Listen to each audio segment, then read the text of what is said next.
네, 8년 가까이 연속 재임에 성공하며 역대 최장수 총리 기록을 세운 아베 신조 일본 총리가 건강 문제를 이유로 전격 사임 의사를 밝혔습니다. 네, 최악으로 치달았던 한일 양국 관계에 앞으로 어떤 변화가 있을지 주목됩니다. 이 시간 양기호 성공회대 일본학과 교수와 함께 전망해 보겠습니다. 어서 오십시오. 어서 오십시오. 안녕하세요. 네.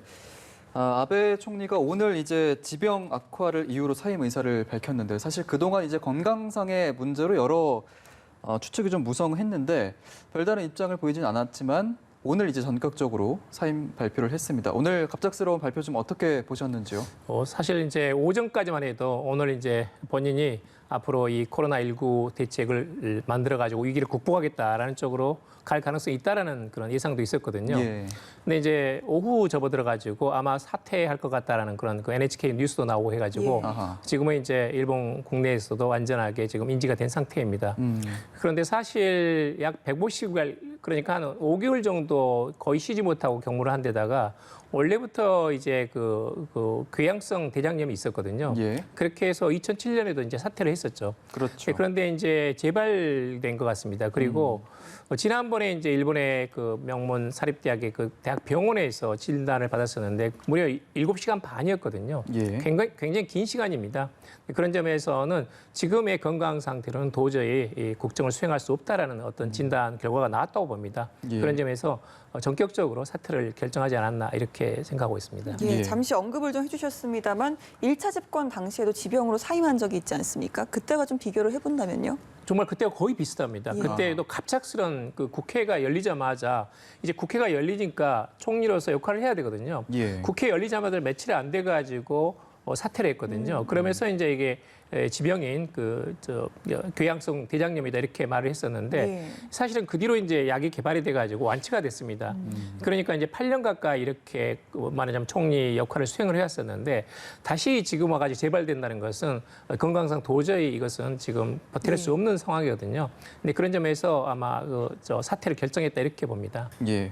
그러니까 궤양성 대장염으로 건강상 불가피한 이유로 이제 물러나게 된 건데 이제 일각에서는 이렇게 갑자기 발표를 했기 때문에 다른 이유가 있는 것 아니냐 이런 추측도 좀 나오거든요. 이 부분은 좀 어떻게 보시는지요? 뭐 이제 사실은 지금 아베노믹스도 한계에 왔습니다. 예. 그리고 코로나19 대책에서 실패했다라는 것이 일본 국내 평가거든요.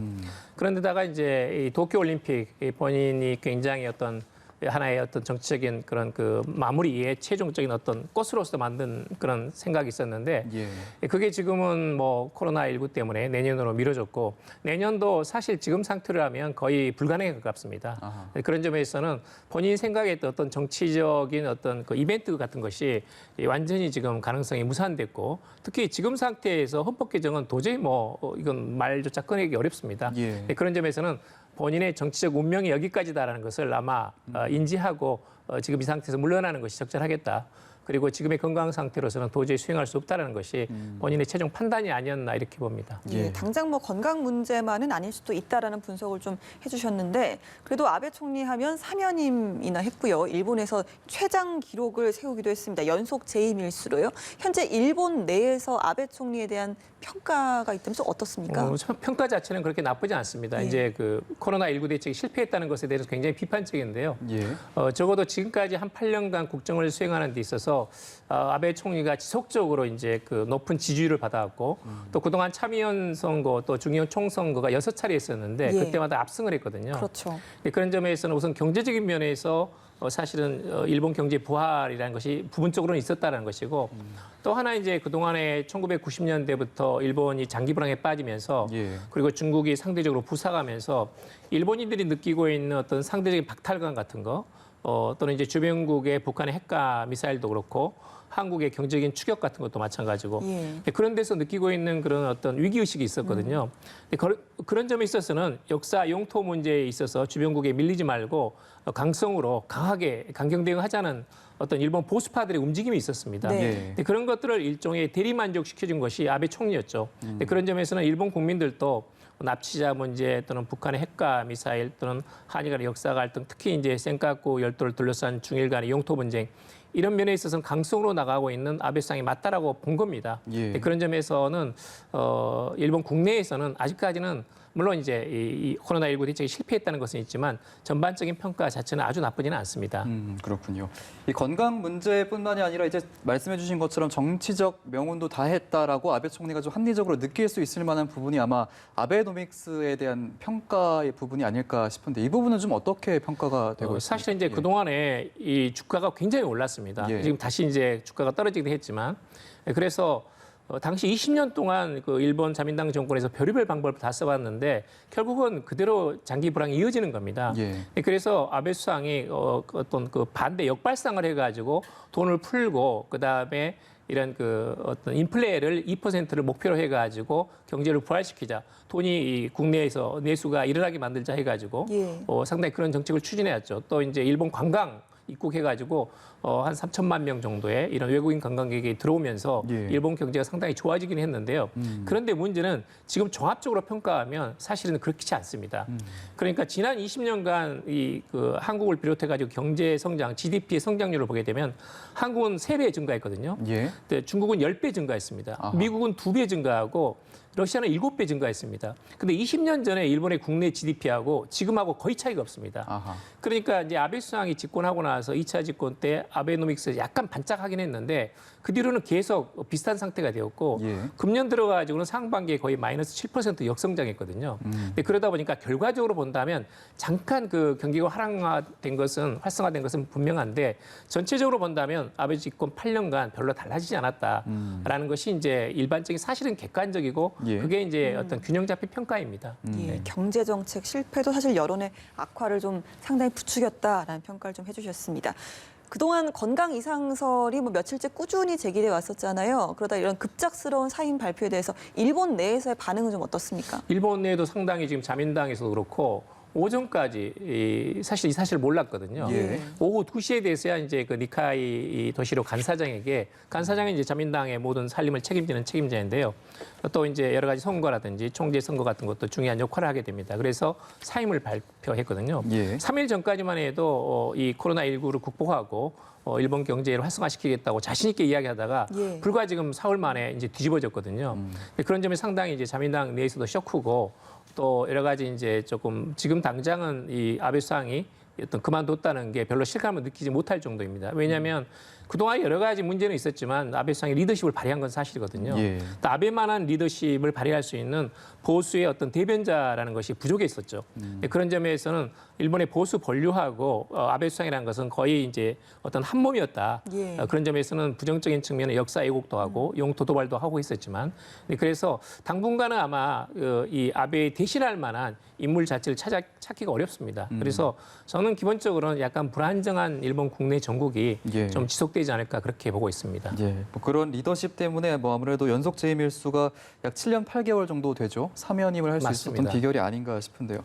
앞으로 그럼 어떻게 되는 건가요? 이제 남은 임기가 원래 당초 내년 9월까지였죠. 이제 뭐 임기 끝났으니까요. 새로 이제 총리를 선출하면 됩니다. 이제 일본은 의원내각제이기 때문에 자민당 총재 선거가 있거든요. 그래서 아마 9월 중순까지는 새로운 총재가 뽑힐 것 같습니다. 9월 중순에 새로운 총재가 맞습니다. 뽑히고. 예, 뽑히고 이제 말하자면 자민당 총재는 중의원회에서 이 표결을 통해 가지고 자동적으로 총리가 되게 됩니다. 예. 그런데 이제 이 자민당 총재 선거 방식이 있어가지고. 지금 이제 자민당 당원 표가 절반이고 그다음에 현역 국회의원들이 405명 정도 되거든요. 중의원 참여원 양원 합쳐가지고 405명 정도가 405표를 가지고 있고 자민당 당원표가 마찬가지 405표 정도를 가지고 있습니다. 예. 그래서 이제 810표를 해서 과반수를 얻은 1차에서 과반수를 얻은 후보자가 당선되게 되는데 지금은 이제 상당히 여러 가지 이 면에서 말하자면 어떤 이시바 시게루라든지 아니면 지금 기시다 후미오라든지 이런 그 후보군들이 지금 난립을 하고 있는 상태인데요. 예. 어떻게 선거 결과가 나올지는 지금 좀 지켜봐야 됩니다. 예, 말씀하신 김에 이렇게 아베 총리의 좀 후임도 한번 본격적으로 좀 이야기를 해보자면 저희가 아까 뭐 뉴스에서는 스가 관방장관이나 뭐 이시바 전 간사장 등이 거론이 된다라고 했는데 글쎄요, 이걸 좀 지금 좀 예측을 좀 해볼 수 있겠습니까? 이렇습니다. 이제 시점에서. 일본은 의원내각제이기 때문에 자민당의 현역 의원들의 입장이 굉장히 강하거든요. 예. 근데 그것은 이제 당내 파벌이 있습니다. 당내 파벌 역학이 중요한데 당내 파벌 역학에서는 지금 가장 많은 파벌을 거닐고 있는 사람이 아베 총리 자신이거든요. 예. 예. 그러니까 무슨 말인가 하면 아베 총리가 뒤에서 말하자면 후원하지 않으면 지지하지 않으면 차기 총재로 당선될 가능성은 거의 없습니다. 아하. 그런 점에서는 이시바 시게루는 국민들에게 인기도 있고 지명도도 있지만 당선 가능성에서 가장 멉니다. 왜냐하면 이제 아베 수상하고 그동안 이제 대립각을 세워가지고 예. 반대 목소리를 높여왔거든요. 그런 점에서는 지금 기시다라든지 또는 이제 스가 관방장관이라든지 이런 사람들이 유력하긴 합니다만은 그렇지만 이제 당원 투표가 먼저 있기 때문에 당원 투표에서 먼저 예를 들면 압도적으로 우위를 보이게 되면 지금 현역 의원들도 그 영향을 받지 않을 수가 없습니다. 그러니까 자민당 당원들은 항상 총선거를 생각하거든요. 그러면 이제 지금 총재가 선출되게 되면 아마도 빠른 시일 내에 총선거를 실시를 해야 됩니다.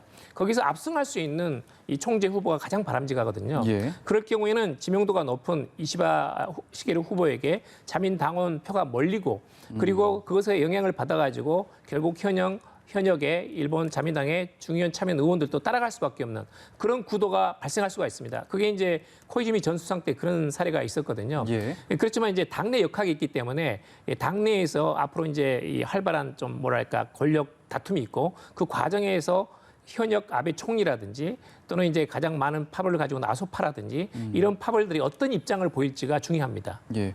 그러니까 정리를 하자면 이제 우리나라랑 다르게 이제 일본이 의원 내각제를 채택을 했기 때문에 당원 투표를 통해서 집권당의 총재가 곧 총리가 되는 거고 그러려면 맞습니다. 이제 현역으로서 좀 두각을 나타내는 인물이 거론이 된다는 말씀이신데 그렇죠. 자민당 당원표가 절반이고 현역 국회의원의 중의원 참여 의원의 표가 절반입니다. 그 두 개가 합쳐져 가지고 전체 표가 되거든요. 예. 거기서 과반수를 먼저 얻어야 됩니다. 그럼 지금으로서는 좀 이시바 전 간사장이 유력하다라고 봐야 될까요? 어떻게 그것은 보시는지. 이제 그 당원표에서는 유리한데 예. 사실 지난번에 이제 그 자민당 총재 선거를 했을 때 당원표는 이시바가 지역표에서 일부 앞섰거든요. 예. 근데 그럼에도 불구하고 현역 의원들 표가 나온 결과 참패했습니다. 그러니까 이제 당내 역학에서 아까 말씀드린 바와 같이 가장 많은 파벌을 가지고 있는 아베파라든지 아소파가 누구를 지지할지 근데 그게 지금 그 중요한 변수이고 그것은 아직은 알 수 없습니다. 그렇군요. 알겠습니다. 자, 이제 새로운 총리가 또 취임을 하게 되면 우리나라 입장에서는 이제 한일 관계가 어떤 방향으로 흘러갈지 또 새로운 총리가 어떤 영향을 끼칠지 이 부분이 참 가장 관심사일 텐데 어떤 방향으로 흘러가게 될지 저는 이제 한번 한일 말씀 좀- 네. 관계에 대해서 아베 총리가 가지고 있는 굉장히 부정적인 이미지가 있기 때문에 아베 총리가 물러나면 한일 관계가 좋아질 것이다. 이렇게 기대하는 것은 저는 이제 과잉이라고 봅니다. 예. 그런 건 금물이라고 보고요. 예. 사실은 지금까지 이렇게 한일 갈등이 있는 것은 구조적인 측면이 있습니다. 정치 리더가 끼치는 부정적인 요소도 있지만 기본적으로 한일 간의 어떤 이 이익을 공유하기 어려운 상태입니다. 그러니까 대북 정책에서 한반도 비핵화를 말할 때 우리는 이제 상응 조치라든지 또는 북한에 대해서 어떤 인도적인 지원이라든지 또는 제재 완화라든지 이런 걸 통해 가지고 빅딜을 하자는 입장인데 예. 일본은 이제 북한의 핵과 미사일이 완전히 제로가 되지 않는 한은 절대로 대북 제재를 완화해서는 안 된다. 그리고 납치자 문제가 선결돼야 된다. 이런 입장이 있거든요. 예. 근데 그런 점은 이런 북미 협상 또는 남북 간의 대화를 할 때 일본의 입장은 굉장히 동떨어져 있습니다. 예. 일치하지 않습니다. 또 일본군 위안부 문제도 아직 남아 있고 강제징용 문제 같은 것은 한국의 대법원 판결에 대해서 일본은 뭐 일본 국민이나 정부나 자민당이나 이것은 국제법을 위반한 상태라고 보고 있거든요. 예. 그래서 이런 기본적인 입장의 차이가 전혀 좁혀지지 않고 있기 때문에 아마도 한일 관계는 긴장의 연속이 될 가능성이 있지만 근데 그렇지만 이제 총리가 바뀌었기 때문에 예. 아베 총리 자신이 가지고 있었던 어떤 개인적인 그 트라우마, 예를 들면 역사 우파로서의 어떤 수정주의자적 인식 이런 것들은 제가 보기로는 차기 총리 후보 가운데는 적어도 그런 그 변수는 덜합니다. 근데 그런 면에서는 좀 더 자유로운 상태에서 예를 들면 11월 말에 예정돼 있는 한중일 정상회담 또는 한일 정상회담에서 대화의 모멘텀을 만들 수 있는 그런 노력들이 한일 양국에게 필요합니다. 예, 말씀해 주신 것처럼 이제 후임으로 거론되는 고노다로 방위상이라든지 스가 요시히데 관방장관, 뭐 이시바 시기루 전 자민당 간사장 같은 인물들도 보면은 외교적으로 이렇게 큰 유의미한 차별점을 보이지 않는 인물이라서 말씀해 주신 것처럼 좀 한일 관계가 변화되기는 좀 기대하기 어려운 부분인 것 같습니다. 맞습니다. 예. 고노타로 같은 경우는 사실 이제 아버지가 고노요이라고 해서 굉장히 진보적인 정치인이거든요. 예. 정치 명문가인데 최근 들어서 2, 3년간 굉장히 한국에 대해서 강경 발언을 쏟아내고 있습니다. 지금 또 방위 대신을 하고 있고요.